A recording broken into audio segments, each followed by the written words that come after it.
Okay, so hierso is die masjienkie. So is dit.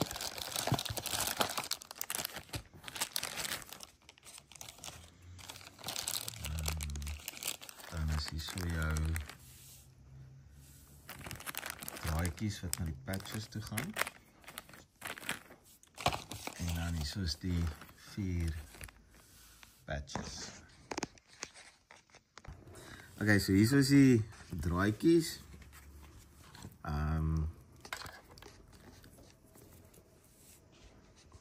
So julle druk dan al twee die draadjies hierso in. Dit maak nie saak wat 'n kant nie. Die swart en wit kan enige kant gaan. En die draadjies kan ook net een manier ingaan, so julle sal voel as hy nie ingaan, dan moet jy hom net omdraai. Okay, dan sit jy nou uit sulke gaatjies daarso en dan elkeen 'n klip jy nou maar net in by sy pad.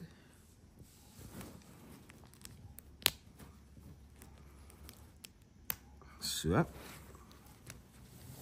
Okay, en dan gaan julle nou afval een vir een en dan plak daar waar die pyn is. Okay, julle, so hierso het ek hom nou klaar geconnect.